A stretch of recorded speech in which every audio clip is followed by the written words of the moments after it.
ABP news में आपका स्वागत है। आपके साथ मैं हूं सुमेरा खान और इस वक्त एबीपी न्यूज के स्टूडियो में मौजूद है मेहमान। हम सबसे गर्म बहस करने वाले हैं जेएनयू को लेकर। क्या जेएनयू देशद्रोहियों का, देश विरोधियों का अड्डा बन गया है?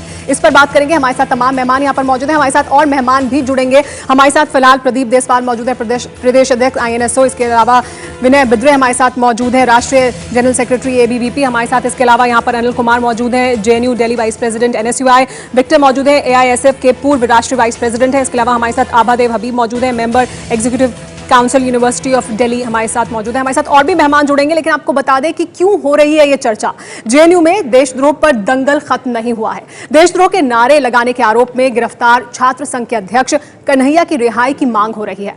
लेफ्ट नेता गृह मंत्री राजनाथ सिंह से मिले हैं, अभी केजरीवाल से मिल रहे हैं। राजनाथ सिंह ने कहा है कि दोषियों को नहीं बख्शेंगे और निर्दोष नहीं फंसेंगे। इन सब के बीच सवाल बना हुआ है कि क्या जेएनयू देशद्रोहियों का अड्डा बन गया है, जैसा कि कहा जा रहा है।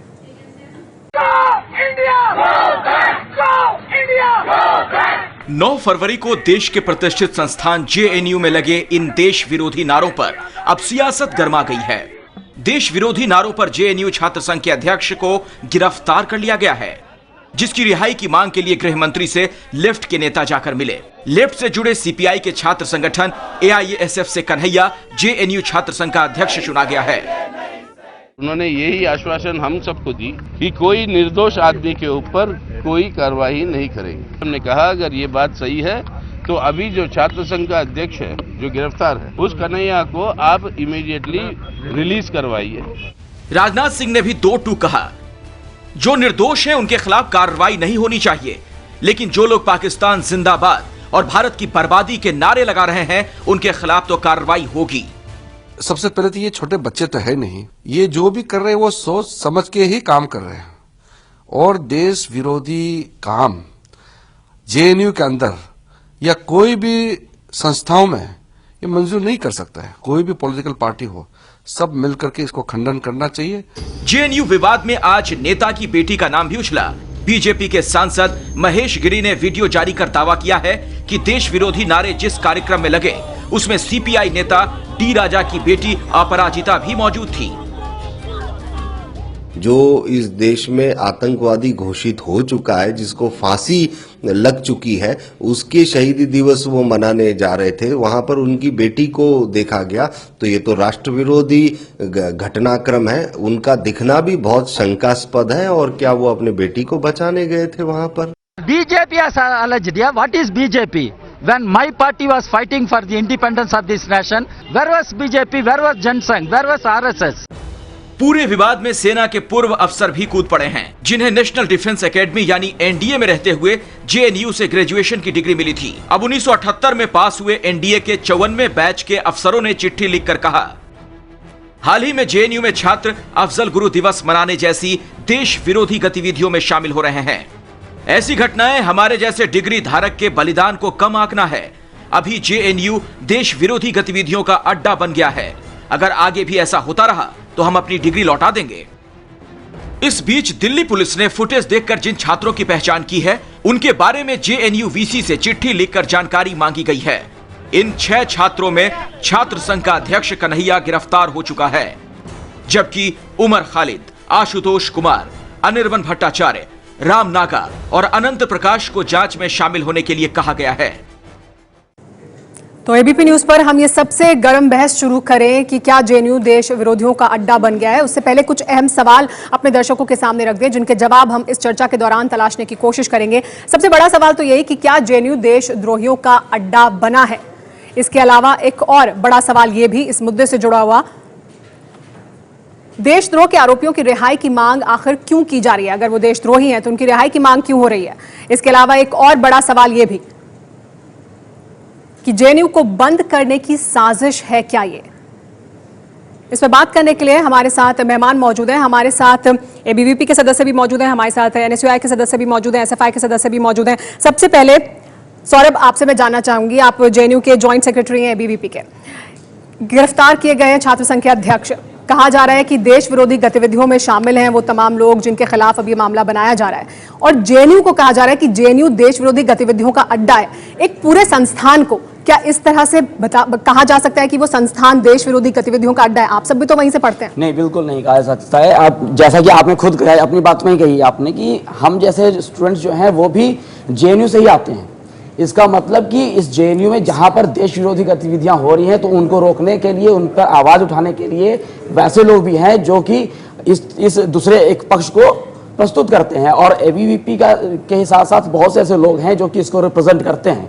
मैं आपको बता दूं, कल हम लोगों ने कॉल दिया था जिसमें कि जितने भी राष्ट्रवादी स्टूडेंट्स हैं, हम लोगों ने उन्हें कॉल दिया था कि वो आए, अपनी बात रखें। नहीं सौरभ, तो आप ये कह रहे हैं कि जो राष्ट्रवादी स्टूडेंट्स हैं वो देश विरोधी नहीं है और बाकी सब देश विरोधी हैं? बहुत से लोग हैं जिन्होंने बार बार, एक बार नहीं, ये आज की घटना नहीं है जो कि इस साल घटी है, ये घटना बार बार साल दर साल घटती जा रही है और बार बार एडमिनिस्ट्रेशन की तरफ से। लेकिन क्या जेएनयू देश विरोधियों का अड्डा है?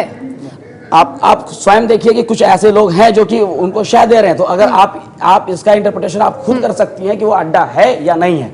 हम कौन होते हैं बोलने वाले? विक्टर, आप क्या कहेंगे इस पर? सौरभ भी कह रहे हैं कि हैं ऐसे कुछ लोग जो देश विरोधी गतिविधियों में शामिल हैं, इस वजह से अड्डा है या नहीं है ये तो आप तय करें, लेकिन इस तरह की गतिविधियां वहां हो रही हैं, साल दर साल से हो रही हैं, लेकिन विवाद तो अभी बना है, क्यों? मैं सबसे पहले ये कहना चाहूँगा कि आपके ये न्यूज़ चैनल में जो आपने टॉपिक का जो टाइटल रखा है, इसमें ऑब्जेक्शन मुझे ये है कि ये देशद्रोहियों का जो वर्ड आपने इस्तेमाल किया है, 124 से लगी है, कन्हैया को अरेस्ट किया गया है और कुछ लोगों को और अरेस्ट किया जाना है। देशद्रोही तो कौन है कौन नहीं है ये कोर्ट डिसाइड करेगा, क्योंकि आपको ये पता होना चाहिए कि अभी एक एफआईआर रजिस्टर हुई है, एफआईआर की कॉपी आपके पास में नहीं है, क्या एलिगेशंस लगे हैं, क्या पोजीशन है पूरी एफआईआर की, क्या एविडेंसेस हैं, उसके बारे में कुछ पता नहीं है। और इसके बाद क्या होता है, कोर्ट में हो सकता है प्राइमा फेसी केस नहीं बनता है, केस नहीं बनता तो डिस्चार्ज हो सकता है। मैं मुद्दे पर बता दूं कि मुद्दा इसलिए रखा क्योंकि यही चर्चा हो रही है आज, चर्चा यही है, यही आरोप लग रहा है। आपके साथ बैठे हैं यहाँ पर स्टूडेंट्स, वो यही कह रहे हैं, तो इसलिए चर्चा का मुद्दा ये है, उसके तहत आप अपना पक्ष रख सकते हैं, क्योंकि ये है या नहीं है उसी पर चर्चा करने के लिए हम यहाँ इकट्ठा हुए हैं। जी देख लीजिए, ये यदि आप इस तरीके से मान के बैठ गए हैं कि वो देशद्रोहियों का अड्डा है, अभी इससे पहले कई न्यूज चैनल्स ये बता रहे थे कि जेएनयू ने बहुत बड़े अच्छे ऑफिसर्स दिए, हर फील्ड में बहुत बड़े बड़े पॉलिटिशियंस दिए।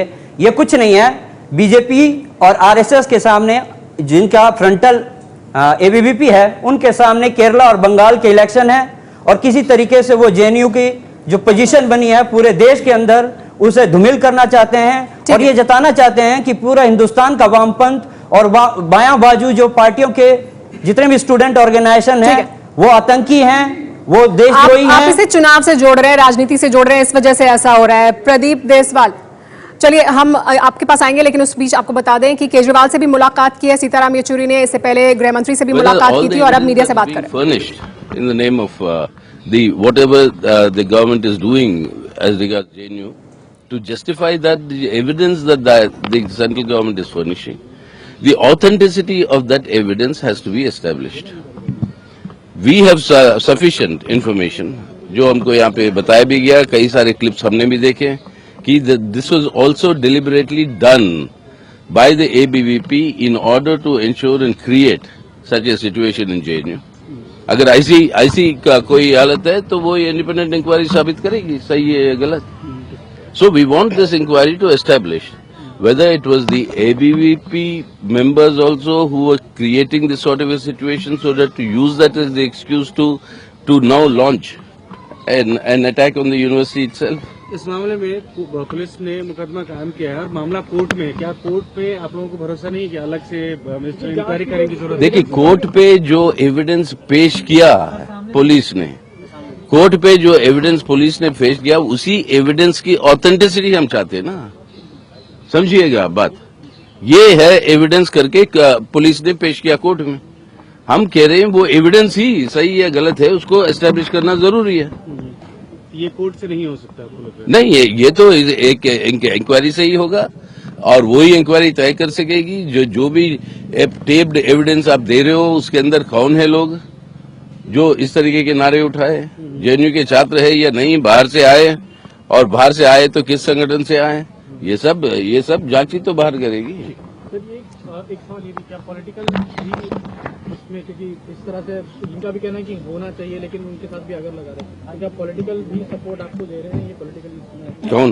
केजरीवाल, आम आदमी पार्टी। यार निश्चित रूप से लग तो रहा है कि सपोर्ट दे रहे हैं। यहाँ पर देखो, राजनीतिक बात हमारी तरफ से नहीं है, ना लग रहा है कि आम आदमी पार्टी की तरफ से। राजनीतिक कोई बात है तो वो है केंद्र सरकार से और आरएसएस बीजेपी से। यहाँ से कोई राजनीतिक बात नहीं है। यहाँ पे है छात्र, और यही छात्र है जो आज 40 साल पहले जो छात्र थे जेएनयू के, आज देश को चला रहे हैं। तो एक इंक्वायरी होनी चाहिए, एक जांच होनी चाहिए, ये मांग कर रहे हैं सीताराम येचुरी, क्योंकि उनका कहना है कि जो एविडेंस सामने रखा गया, यानी वो टेप जिसमें वो नारे लगते हुए दिखाई दे रहे हैं, उसकी जांच होनी चाहिए, उसकी सत्यता स्थापित होनी चाहिए। और ये भी जांच होनी चाहिए कि नारे किसने लगाए, क्या वो बाहर से तो नहीं आए थे छात्र। इस तरह की साजिश की तरफ इशारा कर रहे हैं सीताराम येचुरी। हमारे साथ विनय बिद्रे जी मौजूद है। विनय बिद्रे जी, अभी आपने सुना सीताराम येचुरी को, वो अरविंद केजरीवाल से उन्होंने मुलाकात की और उन्होंने कहा कि जांच होनी चाहिए उस टेप की ही जिसको कि साक्ष्य के तौर पर सामने रखा जा रहा है कि नारे लगाए गए, क्योंकि वो कह रहे हैं कि बाहर से आए हुए छात्र हो सकते हैं, साजिश हो सकती है और एबीवीपी की साजिश हो सकती है जेएनयू को बदनाम करने की। वो सीताराम येचुरी जी का वो क्लिप देखे तो उनका ड्यूअल स्टैंड एकदम समझ में आ जाता है आम आदमी को भी। वो उनको इस देश के न्यायिक व्यवस्था, पुलिस व्यवस्था, प्रशासन के ऊपर विश्वास है, तो वो राजनीतिकरण का जरूरत क्या है? वो क्यों राजनाथ सिंह को मिलते हैं, वो क्यों केजरीवाल को मिलते हैं? वो पुलिस सिस्टम है, व्यवस्था कार्रवाई करते हैं, कार्रवाई करने के लिए छोड़ना है ना। लेकिन विनय बिद्रे जी, पहली बार ऐसा हो रहा है कि कोई जांच की बात कर रहा है, पुलिस ने अरेस्ट किया, उसके बाद ऐसा पहली बार हो रहा है? नहीं, ये तो अभी अरेस्ट हुआ है, वो एक अकेले नहीं है, अरे बाकी लोग है। हमारा क्या आग्रह है, सभी को अरेस्ट करना है पहले। वो तो बहुत अच्छा विजुअल्स है, चुप नहीं पहले अरेस्ट करना है, फिर साबित करना है कि किया या नहीं। ये तो विजुअल्स है, विजुअल के आधार पर वो लोग अरेस्ट किया है। विजुअल नहीं है तो वो लोग कह सकते थे। राहिला ये कह रहे हैं विनय बिद्रे कि पहले सबको गिरफ्तार कीजिए, क्योंकि सामने तस्वीरें हैं, नारे लगाए जा रहे हैं, देश विरोधी नारे, तो क्यों नहीं गिरफ्तारी होनी चाहिए और राजनीति कर रहे हैं इस पर सीताराम येचुरी?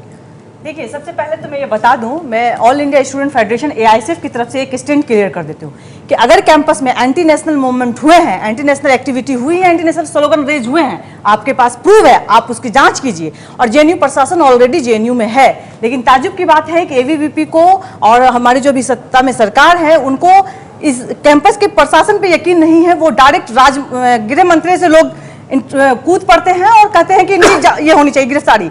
मेरा एक सवाल है, मैं एक फोटो आपको दिखा रही हूं, आप इसको जूम कर दीजिए थोड़ा।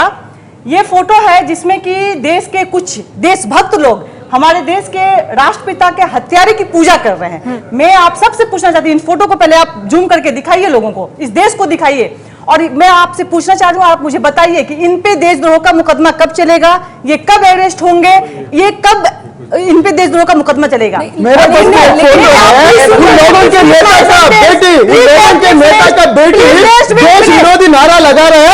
हमारे पास भी वीडियो है, हमारे पास भी तस्वीर है, हमारे पास भी तस्वीर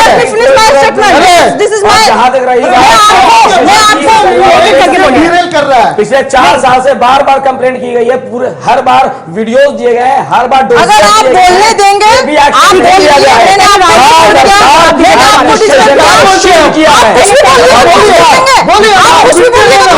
लेकिन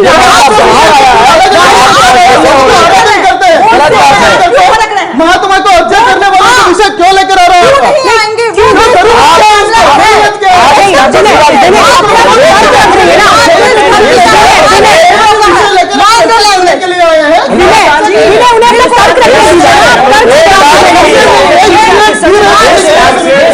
जब 4 साल तक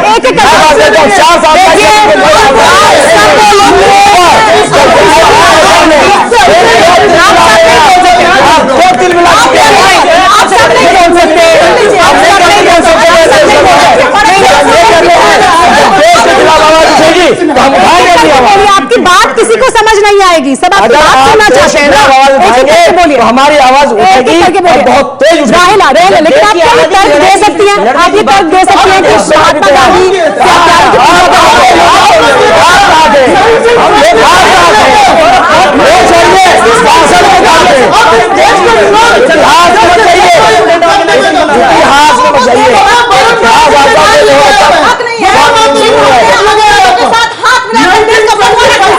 महात्मा नक्सल मूवमेंट के बाद में आप लोगों के मन में क्या है? नक्सलियों का भेजिए, मैंने इतिहास क्या है पिछले 90 साल में लोगों को पता है। यहाँ तो हमें उसमें जाने की आवश्यकता नहीं है। साल में क्या हुआ हम उसके बात करें, ज्यादा अच्छा रहेगा। देशभक्त है, आपका संगठन कितना अच्छा है, भारत माता की जय। बात सुन लीजिए, आप सुन लीजिए, बात तो सुन लीजिए पहले उनकी, फिर आप तर्क से जवाब दीजिए ना, तर्क तो सुन लीजिए ना। जेएनयू को जो है ना स्पेसिफिक बात करना नहीं सिखाता, जेएनयू हमको डाइवर्सिटी सिखाता है, राजनीति हमको डाइवर्सिटी सिखाती है। भारत की बर्बादी किस डाइवर्सिटी से लाना चाहते हैं? बोलना डाइवर्सिटी नहीं है।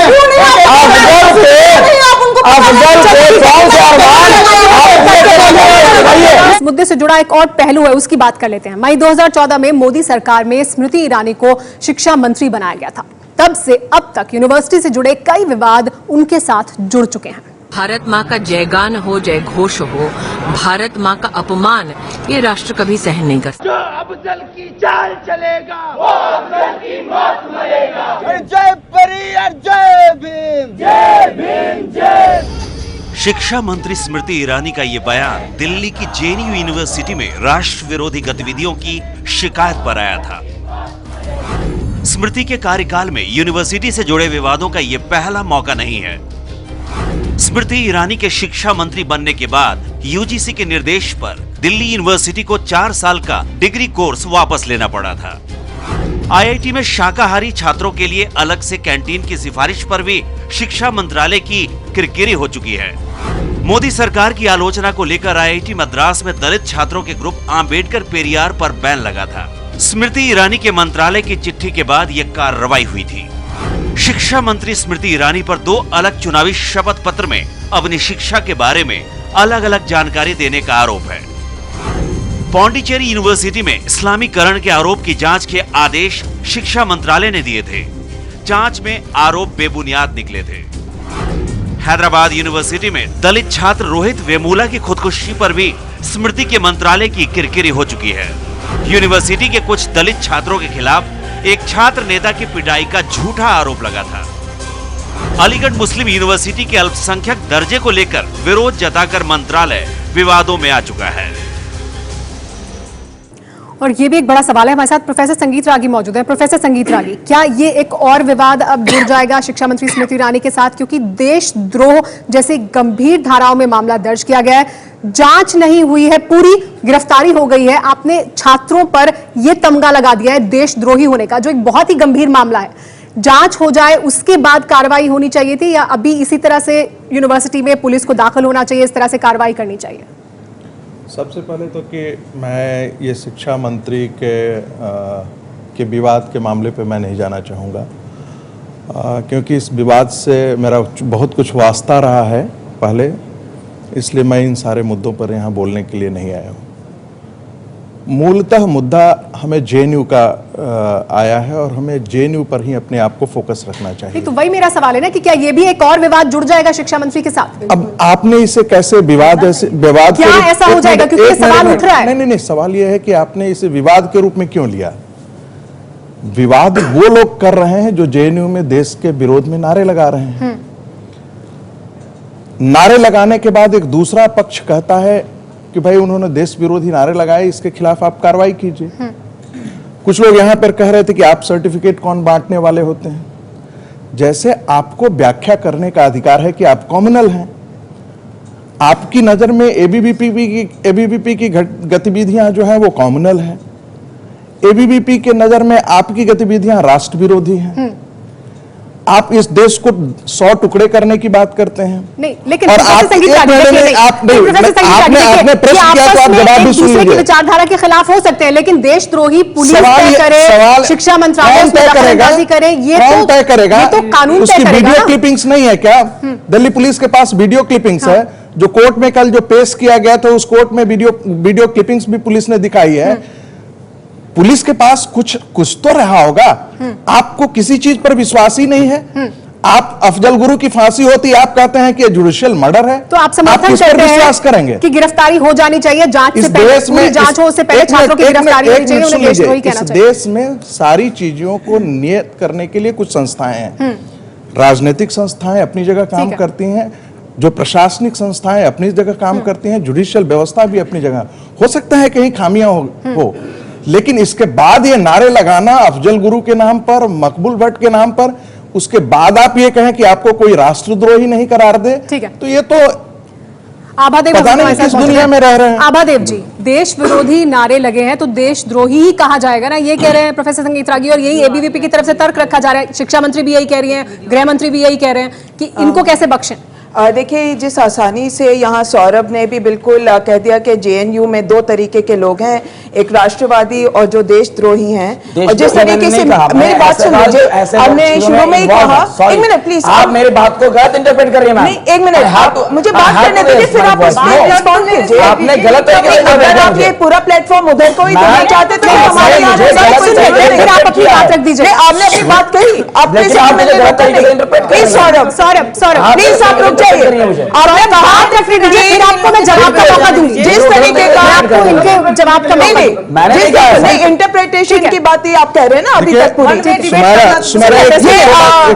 ऑडियंस को तय करने दीजिए कि जो मेरा इंटरप्रिटेशन है वो गलत है या सही। ग्रुप यदि किसी प्रकार से बैठना पड़ता है तो उसके पूरे कैंपस को ऐसा नहीं कहा जा सकता। प्रोफेसर संगीत रागी कहा जा रहा है, ठीक है। नाउ एक minute, I just want to say few things. एक तो मुझे ये लगता है कि जब आप जेएनयू की बात कर रहे हैं तो यहाँ पर एक जेएनयू के फैकल्टी मेंबर का होना बहुत जरूरी है।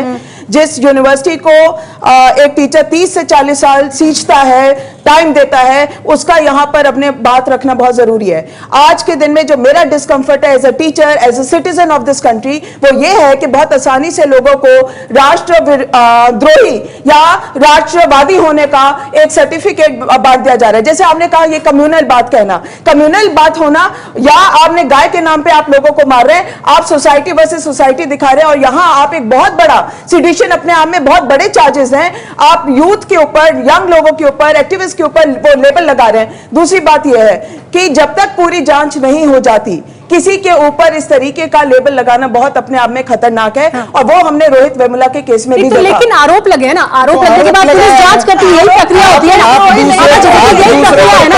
आरोप लगेंगे, पुलिस एविडेंस रखेगी, फिर जांच होगी, फिर साबित होगा। तो ये जो तरीका है, यही तरीका होता है हर केस में, तो इस मामले में भी यही है। इसमें आपको लगता है कि कोई साजिश है? देशद्रोही की संज्ञा किसे दी जा सकती है? देखिए, ऐसा इसीलिए सवाल है ना। नहीं, सुन लीजिए, जवाब सुन लीजिए, जवाब लीजिए। पूरा हो गया है तो लेट होने के कारण पूरा इंक्वायरी होना है, वो पूरा जांच होने के कारण वो कहा जाता है। जिस तरीके से सबसे पहले जेएनयू स्टूडेंट यूनियन के प्रेसिडेंट को, कन्हैया कुमार को उठाया गया, सबसे पहला बंदा जिसको उठाया पुलिस ने वो कन्हैया कुमार था। तब तक उनके पास वारंट भी नहीं था। उसे एक चीज साफ है, अभी कुछ हाल के समय में अगर आप देखेंगे जेएनयू स्टूडेंट यूनियन की क्या भूमिका रही रोहित वेमुला के केस में और ऑक्यूपाई यूजीसी मूवमेंट के नाम पे, तो ये एक मौका मिला कि आप उन सबको घेर लें, आप उन सारे सवालों को जो ये मूवमेंट्स उठा रहे थे उनसे आप ध्यान को डाइवर्ट करें। रोहित वेमुला केस में तो यूनिवर्सिटी का वर्डिक्ट था, Hyderabad university verdict very clearly बोले थे। वो उनके माताजी ने, सुशील के माताजी ने पब्लिक इंटरेस्ट लिटिगेशन डाले थे। उस वक्त हैदराबाद सेंट्रल, देखिए उस पर बहुत चर्चा हो चुकी है, उस पर बहुत चर्चा हो चुकी है, उस पर तो प्रधानमंत्री कह चुके हैं वो देश का बेटा है, उसको खोने का अफसोस है।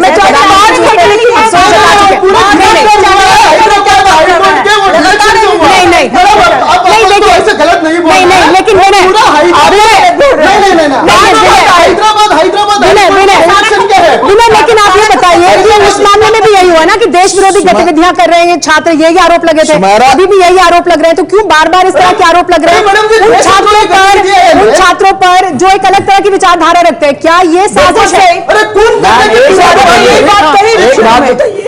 भारत की बर्बादी तक जंग हमारी जारी है। कोई भारत के टुकड़े होंगे इंशाअल्लाह, इंशाअल्लाह। ये कैसे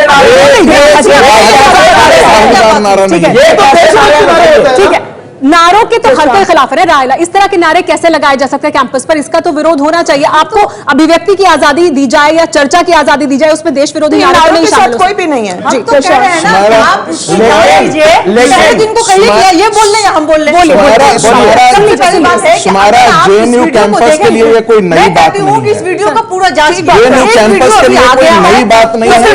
सरकार की बात है, मेरे मोबाइल पर सरकार की बात है। की जाए, देश विरोधी नारा जिसमें कि ये साफ पता चल रहा है कि ये पाकिस्तान जिंदाबाद करना है, ऐसे सब लोग कर रहे हैं। बिल्कुल नहीं। उनके बाद क्यों लेके आए अपने, पहला दिन क्यों लेके नहीं आए अपने बाबा? जांच होने दीजिए ना,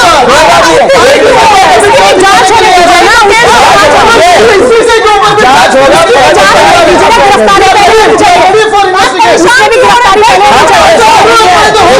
हम परेशान नहीं है मैम, हम परेशान नहीं है, पता हमने क्या किया है, लेकिन और आप परेशान हैं इसलिए आज आपके सारे लोग बाहर भाग रहे हैं। लेकिन राहुल कि एक और वीडियो सामने आया है, अगर एक वीडियो पर गिरफ्तारी हो सकती है कन्हैया की, तो दूसरे वीडियो की भी जांच होनी चाहिए ना, जांच होनी चाहिए ना। हमारे साथ अनिल कुमार मौजूद हैं, जेएनयू दिल्ली वाइस प्रेसिडेंट हैं। अनिल, सवाल यहाँ पर बार बार उठ रहा है, देश विरोधी गतिविधियों का जब आरोप लग रहा है तो उन नारों की बात हो रही है जो उस कार्यक्रम में जो अफजल गुरु की बरसी के तौर पर मनाया जा रहा था, उस कार्यक्रम में लगाए गए, उन नारों का समर्थन क्या किया जा सकता है अभिव्यक्ति की आजादी या अलग अलग विचारधाराओं को मंच देने के नाम पर? बात ये कि जब अफजल गुरु को फांसी हुई तो उसमें कांग्रेस की गवर्नमेंट थी। भारतीय न्यायिक व्यवस्था ने जो निर्णय दिया उसका हम सम्मान करते हैं, उस पर डिस्कशन हो सकता है, लेकिन पाकिस्तान जिंदाबाद इस तरह के नारे जो लगे हैं उस पर हम कंडेम करते हैं। और मैं आपको बताना चाहूँ ये पूरे एक सोची समझी साजिश और एक षड्यंत्र के तहत ये काम किया गया है। और इसमें आपने बताया कि अभी एक दूसरी वीडियो भी रिलीज हुई है, उसमें एबीवीपी के लोग इस साजिश में शामिल है। और ये बात साफ है कि जो फिलहाल जो रोहित वेमुला का जो केस है उससे ध्यान भटकाने के लिए अभी एक नया बजट आने वाला है, उसमें देश की जनता के लिए उसमें कोई प्रावधान नहीं है, कोई बजट नहीं है, उसको दबाने के लिए तीसरा जो आनंदीबेन पटेल की बेटी भ्रष्टाचार के आरोप में गिरफ्तार हुई है, साजिश में शामिल है, तो उसको दबाने के लिए तमाम देश की जो समस्याएं उनसे ध्यान भटकाने के लिए जेएनयू को निशाना बनाया जा रहा है। प्रदीप देसवाल जी, क्या एबीवीपी के ऊपर, क्योंकि लगातार साजिश के आरोप लग रहा है कि एबीवीपी ने साजिश की है, सरकार ने साजिश कराई है, तमाम देश के सामने जो समस्याएं उनसे ध्यान भटकाने के लिए, कैसा जेएनयू में जो घटना हुई है वाकई वो किसी देशद्रोह से कम नहीं है। जिस तरह एक तरफ इस देश के जवान मृत्यु सज्जा पर बैठे थे, सारा देश गम में था, उस समय देश विरोधी राष्ट्र विरोधी गतिविधियां हुई और नारे लगाए गए, यहाँ तक कि जो न्यायपालिका ने जिन व्यक्तियों को आतंकवादी घोषित कर दिया था, इस देश की सबसे बड़ी अदालत ने जिसको आतंकवादी घोषित कर दिया था उसकी बरसी बना रहे हैं। मैं इन मुद्दों पर ये सिर्फ देशद्रोह गतिविधि नहीं बल्कि एक आतंकवादी घटना की तरह नहीं पड़ना चाहिए, परंतु कितनी शर्म की बात है कि दो संगठन अपनी राजनीति की रोटियां सेक रहे हैं। यहाँ ध्यान देने की बात यह भी है कि ये लोग अपनी राजनीति की रोटियां सेक रहे, परंतु ऐसी घटनाएं भारतीय जनता पार्टी की सरकार आने के बाद ही क्यों हो रही हैं? जब 100 मीटर दूर यह कार्यक्रम का आयोजन हो रहा था, तो 100 मीटर दूर जहां कार्यक्रम का आयोजन हो रहा था, 100 मीटर दूर पुलिस खड़ी तमाशा देख रही थी। प्रदीप आप कह रहे हैं कि अफजल गुरु के समर्थन में नारे लगे, वो यह कार्यक्रम हुआ, वो आतंकवादी गतिविधि है। और ये तो लेकिन जेएनयू में कई साल से हो रहा है, भी कम नहीं है। जेएनयू प्रशासन क्यों पहले समर्थन करता रहा है, अब क्यों उनके खिलाफ हो गया? जेएनयू प्रशासन ही नहीं, मैं तो सिर्फ इतनी मांग करता हूं और इस देश का प्रत्येक नागरिक ये मांग करता है कि इस मामले की सुप्रीम कोर्ट के जस्टिस से जांच करानी चाहिए। दोनों संगठनों, दोनों पार्टियों का दोनों का चेहरा सामने आ जाएगा। ये षड्यंत्र के तहत किया जा रहा ताकि मुद्दों से इस जनता का ध्यान आरोप तो एबीवीपी पे भी लग रहा है, षड्यंत्र का आरोप तो एक दूसरे पर लगाया जा रहा है, लेकिन भारतीय विद्यार्थी परिषद में भी ऐसे पता नहीं कितने कारनामे किए। क्या है इसके पीछे की सच्चाई? क्या राजनीति हो रही है, क्या साजिश हो रही है? क्योंकि एक दूसरे पर ये आरोप लगाया जा रहा है कि षड्यंत्र किया जा रहा है इस पूरे मामले में। साथ ही आगे बढ़े उससे पहले आपको यह भी बता दें कि राहुल गांधी जेएनयू पहुंच रहे हैं, क्योंकि इस मुद्दे पर अब राजनीति भी जमकर हो रही है। जहां एक तरफ वामपंथी नेता गृह मंत्री से मुलाकात कर चुके हैं, अरविंद केजरीवाल से मुलाकात कर चुके हैं, रिहाई की मांग कर रहे हैं छात्र संघ के अध्यक्ष की जेएनयू के, वहीं राहुल गांधी इस समय जेएनयू पहुंच रहे हैं। इस पूरे विवाद के बाद अब जो राजनीतिक पार्टियां हैं वो भी इसमें कूद पड़ी हैं। केजरीवाल ने भी इस मुद्दे पर ट्वीट किया है। तब जब सीताराम येचुरी मिले अरविंद केजरीवाल से, उन्होंने कहा कि इस मामले में जांच बैठाई जानी चाहिए। अरविंद केजरीवाल ने ट्वीट किया इस मुद्दे पर। क्या कहा अरविंद केजरीवाल ने, आपको बता दें, किसी भी हालत में देश विरोधी गतिविधियां बर्दाश्त नहीं की जा सकती। जिसने ऐसा किया है उसकी पहचान करके सजा दी जाए। लेकिन आपको बता दें, देशद्रोह के मामले में जेएनयू छात्र संघ के अध्यक्ष की गिरफ्तारी पर लेफ्ट सवाल उठा रहा है। आइए देखते हैं कि दुनिया के दूसरे देशों में जब भी छात्रों ने ऐसे आंदोलन किए जिन्हें देश विरोधी माना गया, तो उन छात्रों पर क्या कार्रवाई की गई।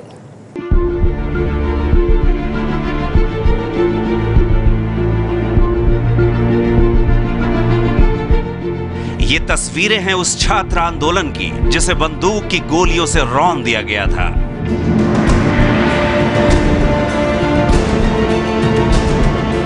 आज से करीब 27 साल पहले 1989 में चीन के छात्रों ने वहां की कम्युनिस्ट सरकार की तानाशाही के खिलाफ बड़ा आंदोलन किया था। ये छात्र चीन के मशहूर थिएनअनमेन स्क्वायर पर इकट्ठा हुए।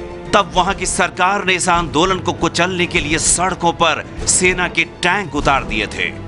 उस कार्रवाई में सैकड़ों छात्र मारे गए, जिसके लिए आज तक चीन की सरकार की निंदा होती है।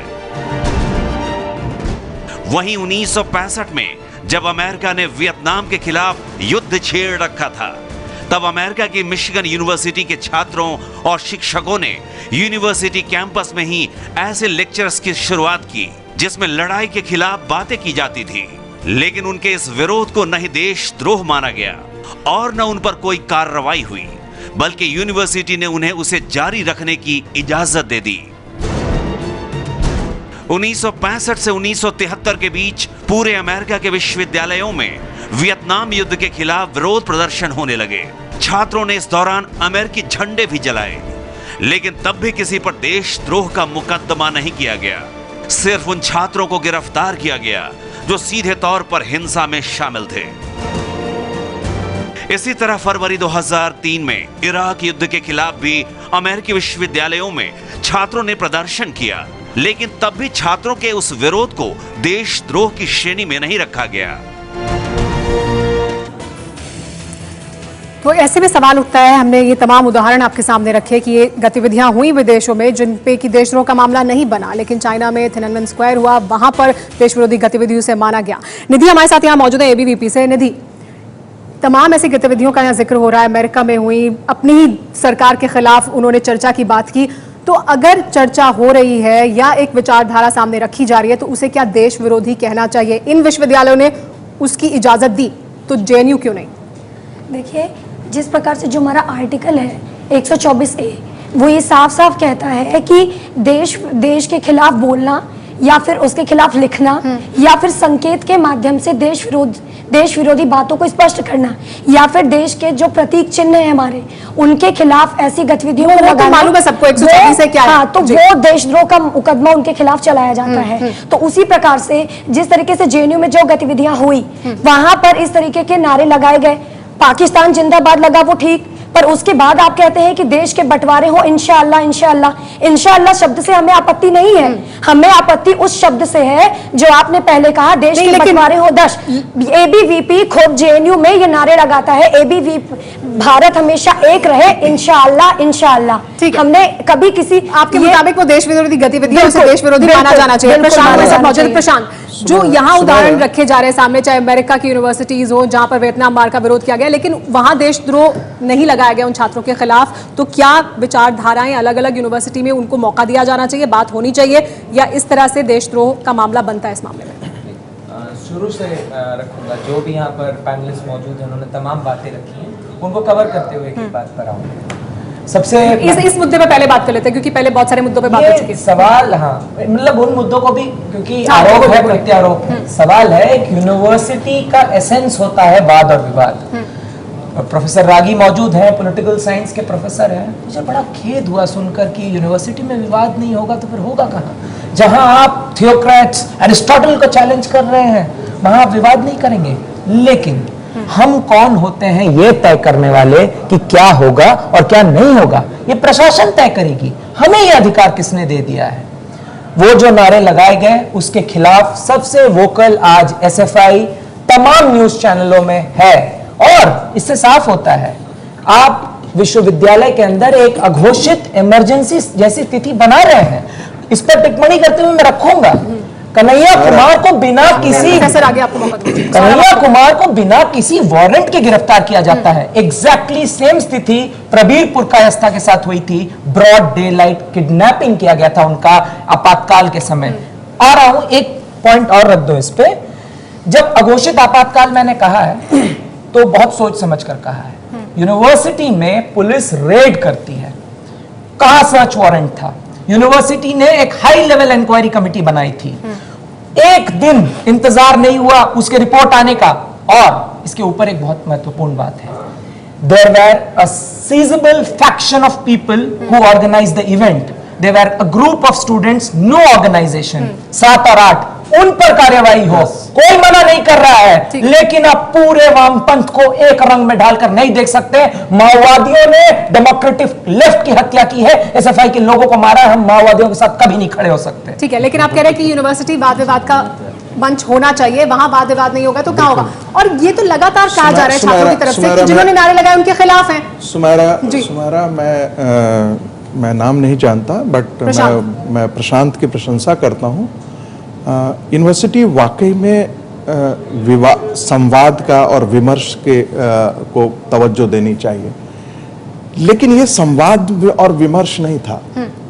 अफजल की फांसी की बरसी मनाई जाए, यह कोई संवाद का विषय नहीं है। यदि इस देश में जुडिशियल व्यवस्था ठीक से नहीं काम कर रही तो इस पर बहस हो सकती है, और उस बहस के दायरे में अफजल गुरु के केस को भी लाया जा सकता था। यह हम समझ सकते हैं। बहुत सारे ऐसे कार्यक्रम हो सकते हैं जिसमें जुडिशियल व्यवस्था पर आरोप भी लगा सकते हैं, ठीक से नहीं काम कर रहे, बायस्ड भी काम कर रहा है, यह भी हम बात कर सकते हैं। लेकिन अफजल गुरु की बरसी मनाना यह अपने आप में एक सांकेतिक है कि जेएनयू में किस प्रकार का मानसिक व्यवस्था की जा रही है।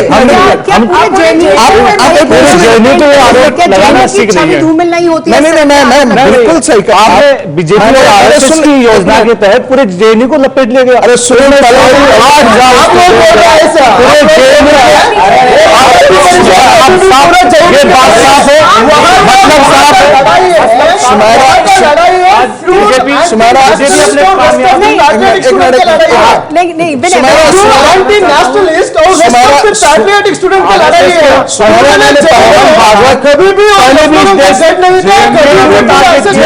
नाम खराब हो रहा है, अखिल भारतीय विद्यार्थी परिषद और आप जैसे लोगों की गंदी राजनीति के कारण नाम खराब।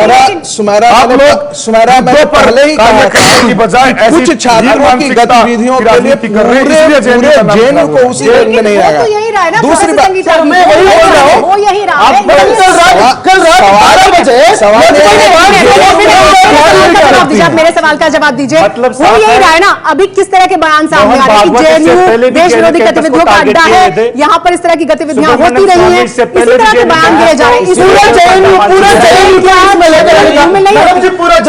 हम इस बात को कंडेम करते हैं। ऐसा गतिविधि पहली बार नहीं हुआ है। ऐसा करने वाले सभी पहले कौन कौन था ट्रुप में, वो 3-4 बार वो लोग किए हैं। पहली बार वो एक्सपोज हुआ है, पहली बार एक्सपोज हुआ है। वो लोग क्यों समर्थन में आ रहे हैं? उनके नेता का पुत्री, उनके नेता का पुत्री फंस गया, इसलिए इतना डिफेंसिव मोड में खेल रहा है वो लोग। लेकिन वो तो इसलिए डिफेंसिव मोड में खेल रहा है। आबा जी वो ये लगातार आ जा रहा है कि तो हमेशा होता रहा। देखिए एक बात तो इस बार घिर गए हैं, तो क्या इस वजह से इसको कह रहे हैं कि साजिश है? हाँ, तो देखिए ऐसा है कि ये अगर 4-5 साल से कोई प्रोग्राम चल रहा है, पहले तो नारों के साथ यहाँ पे आप सब कह रहे हैं कि हम लोग नहीं है, और हम मानते भी नहीं है कि वो नारे ठीक हैं। पर एक चीज मैं इस पर 2 चीजें कहना चाहूंगी। आज उस पर फोकस क्यों बन रहा है, और इसका साफ मतलब यह है कि ये पॉलिटिकली मोटिवेटेड है पूरा का पूरा। और उसके बाद से एसएफआई के तमाम जो स्टेट्स में अलग अलग ऑफिसेज हैं, उसके ऊपर भी हमला होता है। इसमें मैं एक और बात कहना चाहती हूँ। ठीक है, मैं आपको रोक रही हूँ। एक बड़ा बयान आ रहा है इस विवाद से जुड़े हुए, इस विवाद से जुड़ा हुआ एक बड़ा बयान सामने आ रहा है। सुन लीजिए सर, एक बड़ा बयान सामने आ रहा है, वो बयान दिखा देते हैं।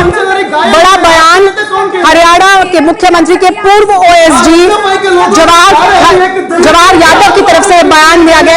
एक सेकंड सर, सुन लीजिए, आप खबर तो सुन लीजिए सर। एक बड़ा बयान आ रहा है इस पूरे मुद्दे से जुड़ा हुआ, वो सुन लीजिए आप। क्या कहा गया? जेएनयू में जो नारे लगाए गए उसमें हरियाणा के मुख्यमंत्री के पूर्व ओएसडी जवाहर यादव ने बयान दिया है। उन्होंने क्या कहा आपको बता दें। छात्राओं की तुलना तवायफ से की है। जो देश के खिलाफ नारे लगा रही थी छात्राएं, उनकी तुलना तवायफ से की है। जवाहर यादव ने ट्वीट किया है, ये ट्वीट हम आपको बता देते हैं। उन्होंने क्या कहा है?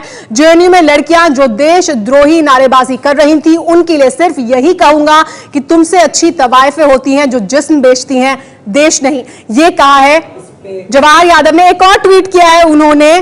क्या कहा उन्होंने उस दूसरे ट्वीट में? उन्होंने कहा मेरे द्वारा किए गए पिछले ट्वीट में किसी भी छात्रा की तुलना तवायफ से नहीं की गई है, बल्कि जो बहन और बेटियां मजबूरीवश वेश्यावृत्ति अपनाने को मजबूर होती हैं, उन्हें उन लड़कियों से बेहतर बताया गया है जो जेएनयू के कैंपस में देशद्रोही नारे लगा रही थी। यह कहा है जवाहर यादव ने, जो पूर्व ओएसडी हैं हरियाणा के मुख्यमंत्री के।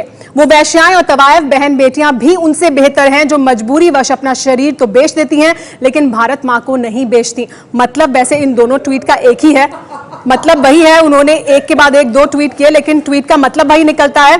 हमारे साथ जवाहर यादव जुड़ गए हैं। जवाहर यादव साहब, इस तरह की भाषा का प्रयोग जेएनयू की छात्राओं के लिए? देखिए, एक तो मेरा निवेदन है, क्योंकि छात्राओं के लिए नहीं है, मैंने इस पर रीट्वीट भी किया है। जेएनयू की छात्रा के लिए नहीं है। हमने सब सिंपल, मेरे जो भाव थे, अगर उसको कोई गलत अर्थ में ले रहा है तो मैं समझ चाहूंगा, परंतु वो गलत अर्थ में ले रहे हैं। मेरे भाव बड़े स्पष्ट थे। हमने तो समाज का दबा कुचला पिछड़ा वर्ग था, जो बहने बेटियां मजबूरी वर्ष ऐसे कार्य में चली गई थी जिनको समाज हीन दृष्टि से देखता है, मैंने उनको भी बेहतर बताया है देश को तोड़ने वाले लोगों से। मेरे भाव केवल ये, इसका कोई सब इधर उधर नहीं। जवाहर यादव साहब, आपके दोनों ट्वीट का एक ही मतलब निकल रहा है। आप भले ही अपनी सफाई में दूसरा ट्वीट दे रहे हैं, लिखा है आपने दूसरा ट्वीट, लेकिन उसका एक ही मायने है। आप क्या दोनों का ही अपमान नहीं कर रहे हैं? आप तवायफ जिनको कह रहे हैं उनका अपमान कर रहे हैं? आप जेएनयू की जो छात्राएं हैं, अगर वो देश विरोधी नारे लगा भी रही थी, वो वहां कोई घटना कर रही थी देश के विरोध में, आप उनका भी अपमान करें? क्या इस तरह से तुलना की जा सकती है? आप तो खुद एक बहुत जिम्मेदार पद पर हैं, क्या इस तरह की भाषा आपको शोभा देती है? मैं खुद कह रहा हूँ, इसका जो अर्थ है वो गलत निकला है। ऐसे भाव मेरे नहीं थे और मैं खुद कह रहा हूँ, आप में मेरे में कहीं विवाद ही नहीं है। आप और मैं दोनों कहीं अलग लाइन पे जा रहे हैं तो विवाद होगा। मैं खुद कह रहा हूँ, मेरे भाव ये नहीं है। आभा जी, आप मुझसे सवाल पूछना चाहते हैं कुछ? एक मिनट, आभा जी सवाल लेना चाहते हैं कि अच्छा प्रशांत जी, जो भारत को माता माना जाता है, जहां तथाकथित तौर पर कहा जाता है कि यहाँ देवियों की पूजा होती है, वहां अगर आप ऐसी टिप्पणी करते हैं तो देशद्रोही तो आप हैं। आपको टिप्पणी की मैंने? बिल्कुल आप देशद्रोही हैं, आप पर मुकदमा चलाया जाना चाहिए। आप चला लीजिए, आपका स्वागत है। मैं तो विवाद में नहीं है, कहने नहीं चाहता मैं। आपको शर्म आनी चाहिए कि आप इस इतनी सेक्सिस्ट और मिसोजिनस कमेंट करते हैं। आपको कोई अधिकार नहीं है। हरियाणा सरकार को इसे जवाहर यादव से खारिज करना चाहिए। देखिए, अगर ऐसी भाषा का आप मुझे वो देशद्रोही कह रहे हैं। नहीं, जवाहर यादव साहब हमारे साथ यहाँ मेहमान मौजूद है, क्योंकि हम जेएनयू के मुद्दे पर ही चर्चा कर रहे हैं। हमारे साथ एसएफआई के छात्र भी मौजूद हैं। जवाहर यादव साहब, आपने जो कहा है वो विवाद की वजह से बनेगा वो बयान आपका, तो उस पर अगर आप अपनी सफाई भी दे रहे हैं तो कुछ अगर सवाल को पूछना चाहते हैं तो आपको जवाब देना चाहिए उस पर, क्योंकि आप अपनी सफाई तो सामने रख ही रहे हैं। आभा जी भी हमारे साथ मौजूद हैं। अब आप सवाल लेना चाहते हैं जवाहर यादव साहब? जी नहीं, सवाल सुन लीजिए फिर आप जवाब दे दीजिएगा। देखिए, आप एक जिम्मेवार पद पे हैं और फिर आप इस तरीके से स्टूडेंट्स के लिए और दोनों लोगों को आपने एक ही ट्वीट में लपेट लिया है। मैं ये समझना चाहती हूँ कि नारे लगाना बिल्कुल गलत बात है, पर ये जो डिसकंटेंट है, जो कश्मीरी जो इशू है या मणिपुर में जो सवाल बनता चला जा रहा है, उसको अगर आप पॉलिटिकली एड्रेस नहीं करेंगे तो क्या सिर्फ इसी चीज का कि कौन भक्त है कौन देशद्रोही है, किसने नारे लगाए और नारे ही लगा देना सबसे बुरा है, वहां पर क्या यही देश के अंदर चर्चा रह जाएगी? हम ये समझना चाहते हैं कि कश्मीर का मुद्दा आज के दिन में भी नासूर बनके क्यों खड़ा है। अफजल गुरु और इनके तमाम ये जिस तरीके से हुआ, ये बहुत सारे लोगों ने कहा कि ये ट्राइवर्सिटी ऑफ जस्टिस है, उसमें नारे लग जाना गलत बात होगी, लेकिन उस चीज को एड्रेस ना करना, मुझे लगता है हम सबसे बड़ा क्राइम कर रहे होंगे इस देश के प्रति, अगर हम ये कश्मीर इशू को, मणिपुर में बढ़ते हुए इशू को रिजॉल्व नहीं करेंगे। सुमारा जवाहर यादव साहब हमारे साथ बने हुए, प्रोफेसर संगीत रागी हमारे साथ मौजूद हैं, वो भी इस मुद्दे पर सबसे पहले तो ये जो बयान है इनका, उसकी पूरी निंदा की जानी चाहिए, भर्त्सना की जानी चाहिए। वे छात्र हैं, वे बच्चे हैं, विश्वविद्यालय में पढ़ने आए हैं, उन्होंने एक गतिविधियों में, एक प्रकार की गतिविधि में शामिल होकर के उन्होंने गलत काम किया, ऐसा मेरा मानना है। उनकी सोच उससे अलग हो सकती है, लेकिन मेरा मानना है कि वो गलत काम में शामिल थे। लेकिन इस प्रकार से तुलना की जाना बहुत ही बेहद निंदनीय है और यह बहुत छोटी सोच का परिचायक है। दूसरी बार जो आभा जी ने बात कहा, कोई नहीं कह रहा है कि कश्मीर की समस्या का समाधान नहीं होना चाहिए। किसने मना किया है? आसाम, एक मिनट, आप डेमोक्रेटिक राइट्स की बात मत कीजिए आभा जी। सबसे ज्यादा पॉलिटिकल किलिंग पश्चिम बंगाल और केरला के अंदर हुआ है। यदि आप कार्डर्स की बात करेंगे, सुन लीजिए, आप धैर्य रखिए।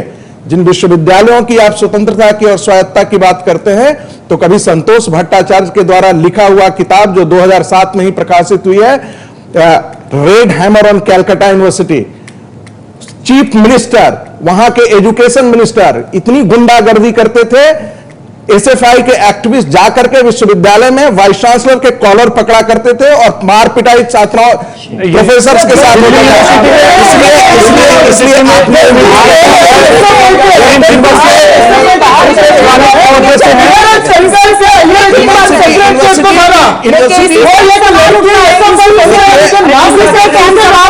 उस सवाल का जवाब तलाशेंगे। इस मुद्दे पर राजनीति भी जमकर हो रही है। राहुल गांधी जेएनयू पहुंच रहे हैं, उससे पहले अजय माकन वहां पहुंच चुके हैं। इस मुद्दे पर जो वामपंथी नेता हैं वो पहले ही मुलाकात कर चुके हैं। अरविंद केजरीवाल से भी, गृह मंत्री से भी मांग उनकी तरफ से रखी गई थी कि छोड़ दिया जाए। छात्र संघ के जो अध्यक्ष हैं कन्हैया, उनको ये तस्वीरें आप देख रहे हैं अजय माकन के पहुंचने की जेएनयू में, और इसके बाद राहुल गांधी भी पहुंचेंगे जेएनयू। लेकिन इस मुद्दे के जड़ में क्या है, उस पर हम यहाँ बात कर रहे हैं। जी, अभी आप हरियाणा गवर्नमेंट और जवाहर यादव की बात कर रहे थे। Haryana government appoints Jawahar Yadav OSD to Haryana CM. वो ओएसडी, वो पहले थे OSD. Haryana government on Thursday appointed Jawahar Yadav officer on special duty to chief minister Manohar Lal Khattar. अब नहीं है, वो पहले ओएसडी थे, अब वो पूर्व ओएसडी हैं, वो अब नहीं है। तो हमारे साथ अनिल कुमार मौजूद है, एनएसयूआई से वाइस प्रेसिडेंट है जेएनयू के। अनिल, विश्वविद्यालयों को विश्वविद्यालय क्यों नहीं रहने दिया जा रहा है? इसमें राजनीति जो हो रही है, अब राहुल गांधी वहां पहुंच रहे हैं, तो ये जो राजनीति है, अपने फायदे के लिए लोग वहां पहुंचते हैं। राजनीति क्या करनी चाहिए इस तरह के मुद्दों में जहां पर छात्रों का मुद्दा जुड़ा? मैम, ये राजनीति नहीं, मैं पहले तो ये क्लियर कर देना चाहता हूँ, ये राजनीति का कोई है ही नहीं। नहीं, आप आरोप लगा रहे हैं सरकार पर और बीजेपी पर कि वो दखलंदाजी कर रहे हैं, तो राहुल गांधी का जहां दखलंदाजी नहीं है, मतलब साफ है। आरएसएस बीजेपी, आरएसएस द्वारा आरएसएस के दिशा निर्देशनों पे बीजेपी काम कर रही है। पूरे देश में तमाम यूनिवर्सिटियों पे आरएसएस दखलंदाजी कर रही है। इसमें कोई इसमें यूनिवर्सिटी कॉमन यूनिवर्सिटी एक्ट लाने के बाद सभी यूनिवर्सिटियों का एक ही कानून बना के, ये सबसे बड़ा चैलेंज है पूरी यूनिवर्सिटी और पूरी यूनिवर्सिटी के कल्चर के ऊपर। और मैं ये बात साफ कर देना चाहता हूं कि जवाहरलाल नेहरू विश्वविद्यालय में जो इस तरह की घटना घटित हुई, उसने एनएसयूआई पहले कंडेम कर चुका है। इसमें 90% कर रहे हैं, लेकिन आप कह रहे हैं कि बीजेपी और आरएसएस दखलंदाजी करना चाहते हैं विश्वविद्यालय में, लेकिन आप जो कर रहे हैं, क्या राहुल गांधी जो कर रहे हैं, क्या वो राजनीति नहीं करना है? वो राजनीति नहीं मैम, देश की समस्या है। इस समस्या यदि देश में कहीं गलत होता है तो वहां कोई जाना अच्छी बात है और स्वागत करना चाहिए इस बात का। राहुल गांधी जी जा रहे हैं तो बहुत ही अच्छी बात है। सुन लीजिए, जो भी ये सेशन के फॉल्स इम्प्लीकेटेड जो चार्जेस जो हैं 124A में जो है तैयार किए गए हैं, फ्रेम किए हैं, इसमें ये बताना चाहता हूं कि ये सारे के सारे जो है डायरेक्टेड हुए हैं होम मिनिस्ट्री से, और ये जो आपके जो है झंडेवाला और नागपुर के जो ये ऑफिस हैं वहां से। क्योंकि एक और बात बताना चाहता हूं, इसमें जो है कॉग्निजेंस जो है एसएचओ ने लिया है, जो कि एसएचओ उस समय वहां पर नहीं था, पहली बात। और दूसरी बात, एक और बात बताना चाहता हूं, यदि ये केस झूठा है, हम लोग इसको कंटेस्ट कर रहे हैं, यदि ये केस झूठा है तो इसकी सजा भी उतनी होती है जितनी देशद्रोह की होती है। ठीक है, लेकिन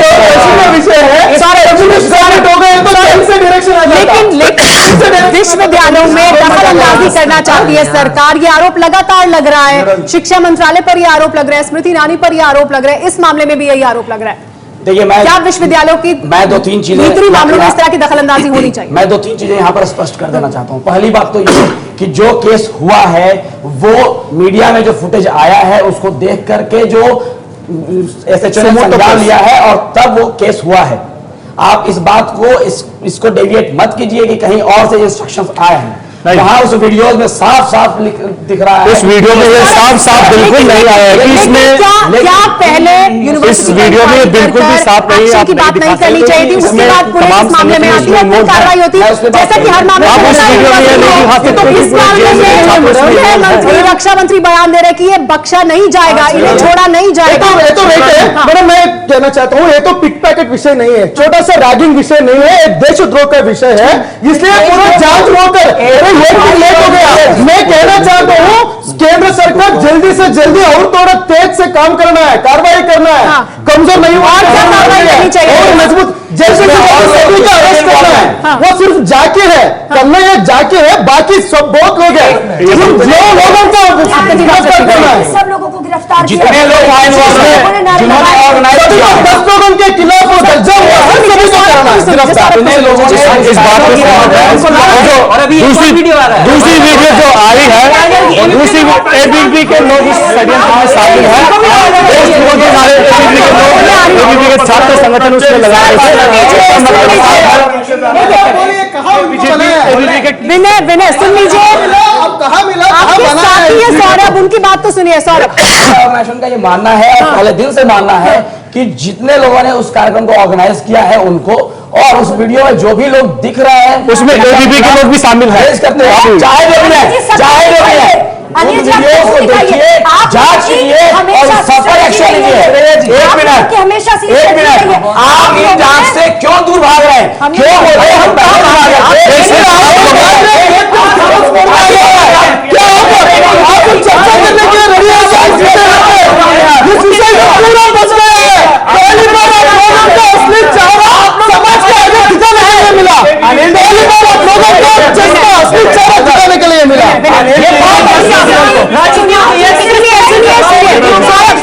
प्रदीप कुछ कहना चाहते हैं?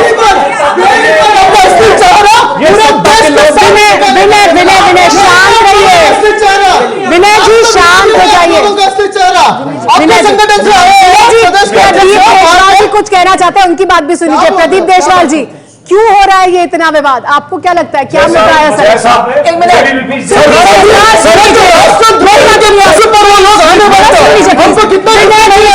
कुछ नहीं होता, दूसरे जैसे यहाँ इस चैनल के माध्यम से एक छोटी और घटिया राजनीति की जा रही है, वैसी राजनीति जेएनयू कैंपस में की जा रही है।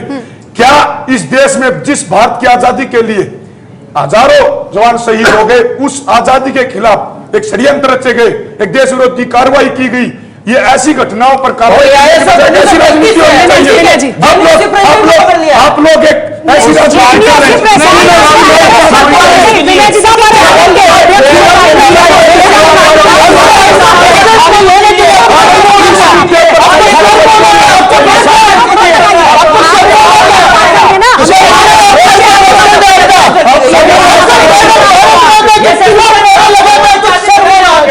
इसके बारे में खामियाजा भुगतने के लिए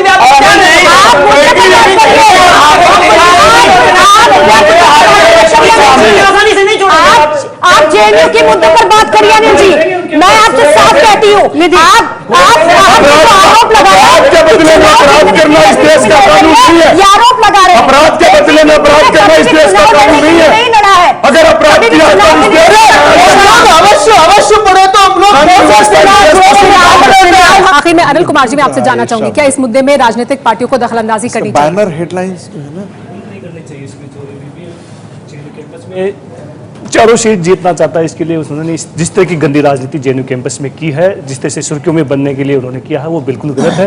कन्हैया की गिरफ्तारी के हम खिलाफ हैं, क्योंकि जेएनयू के छात्रों का चुनाव प्रतिनिधि है। प्रशांत, जब तक कार्रवाई से प्रशांत जी, जब राजनीति हमारी शिक्षा तय करती है तो हमें हमारी राजनीति तय करनी है। जब राजनीति का सर्वोच्च राजनीति शास्त्र में कहा जाता है कि अशिक्षा ही लोकतंत्र के वीक होने का सबसे बड़ा कारण है। जहां 100% लोग शिक्षित हैं वहां लोकतंत्र होगा, राजनीति भी होगी, क्यों नहीं होगी? और कोई भी आए सबको सुनने का मौका मिलना चाहिए। कन्हैया की गिरफ्तारी के हम सख्त विरोध में हैं। वो जेएनयू एसयू के लीडर हैं, वो जेएनयू के छात्रों के नेता हैं।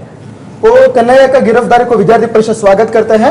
मैं आदरणीय राजनाथ सिंह जी से मैं आग्रह करना चाहता हूं और जल्दी से जल्दी बाकी लोगों को जल्दी गिरफ्तार करना है। ये तो बहुत देश के विरोध उन्होंने गद्दारी किया है। पहले जांच नहीं होनी चाहिए थी देशद्रोही का ठप्पा लगाने की? पहले छात्रों 2-3 चीजें। पहले तो ये कि पिछले कई सालों में भी इसी तरह से जांच के आड़ में इनको शील्ड किया जाता रहा है। कभी भी इस तरह के आवाज उठाने वाले लोगों को, देशद्रोहियों को, कभी भी उन पर कोई भी एक्शन नहीं लिया गया है। इस बार अगर सरकार ने लेकिन आप मानते हैं कि पहले जांच काम किया है, जांच होना जरूरी नहीं थी। वो हो रहा है, वो होता रहेगा। ये जो घटना हुई है, ये सिर्फ चुनिंदा छात्रों की इतनी हिम्मत नहीं हो सकती कि राष्ट्र के विरुद्ध ऐसी षड्यंत्र ऐसा रख सके।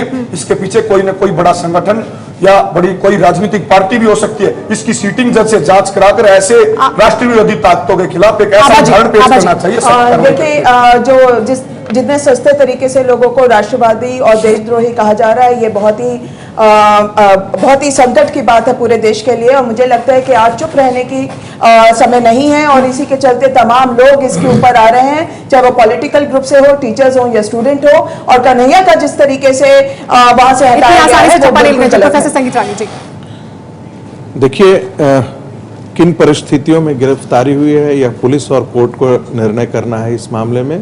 बट जो कुछ भी जेएनयू में होता रहा है विगत वर्षों के अंदर, एक छोटा सा बता रहा हूं कि जो जेएनयू के प्रॉक्टर का जो स्टेटमेंट आया है कि हम साइंस से 3 लोगों को लाए हैं, वे किसी पॉलिटिकल पार्टी से एफिलिएटेड नहीं है। इसका मतलब यह है कि सोशल साइंसेस के अंदर कैडर बिल्डिंग किया जाता रहा है और ये क्या उसी को तोड़ने की कोशिश है? नहीं, मैं ये नहीं कह रहा हूं। ये बहुत दुर्भाग्य है कि वो चर्चा के लिए की ट्रेनिंग जो है, चर्चा को खत्म करेंगे, लेकिन जाते जाते आपको छोड़े जाते हैं जेएनयू की तस्वीरों के साथ। जेएनयू की ताजा तस्वीरें आप देख रहे हैं, ये यहाँ पर आप तस्वीरों में देख सकते हैं सीताराम येचुरी यहाँ पर मौजूद हैं, आनंद शर्मा, अजय माकन, जेएनयू के छात्र यहाँ पर इकट्ठा हैं, राहुल गांधी भी यहाँ पहुंच रहे हैं। चर्चा हो रही है यहाँ पर जेएनयू में जो कुछ हुआ है उसको लेकर।